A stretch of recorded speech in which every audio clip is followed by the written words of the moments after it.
भारत देश एकीकडे आर्थिक महासत्ता बनत असताना लोकांना आर्थिक साक्षरता करण्याची तेवढीच गरज आहे आणि अमृतकाल या उपक्रमाच्या माध्यमातून जे आहे मोठ्या प्रमाणात लोक साक्षर केलं जाण्याचं काम जे आहे ते सुरू आहे। यावरच बोलण्यासाठी आपल्यासोबत जे आहे त्यांच्याकडून जाणून घेऊ आपण नेमकं काय अमृतकाल हा कार्यक्रम आहे। ताई, काय सांगाल, कशा पद्धतीनं अमृतकालच्या माध्यमातून लोकांना आपण जनजागृती करतो? अमृतकाल व्हिज्युअलायझिंग इंडिया at 100 हा एक उपक्रम आपण मागील वर्षी चालू केला, जेव्हा अमृतकाल ही संकल्पना मोदींनी आपल्याला दिली।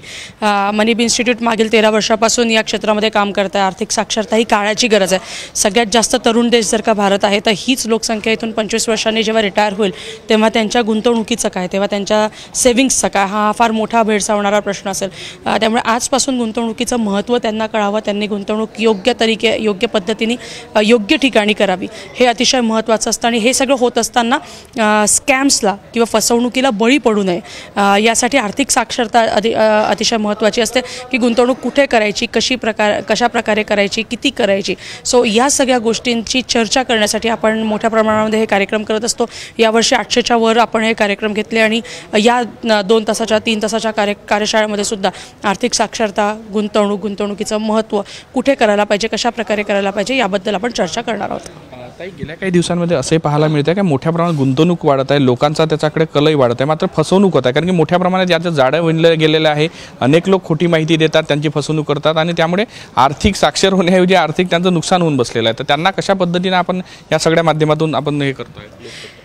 नक्कीच ही अतिशय महत्त्वाची गोष्ट तुम्ही ज्याचा उल्लेख केला की डिजिटल फ्रॉड्स हे खूप जास्त वाढलेले आहेत आणि आर्थिक फसवणूक पण मोठ्या प्रमाणामध्ये होते।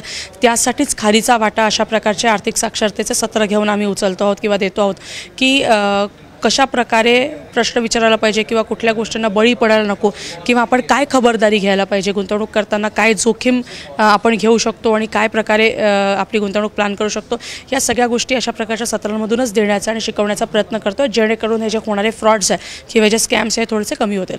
मोठमोठे हुशार लोक सुद्धा यामध्ये बळी पडताना दिसून येत आहे। काही दिवसात डबल करून देऊ अशा पद्धतीचे आमिष दिले जाते, लोक बळी पडतात ना, कोट्यावधी रुपयांना फसवणूक होते। नक्कीच हे एक आमिष असतं जे दाखवलं जातं आणि चांगले लोक या आमिषाला बळी पडतात।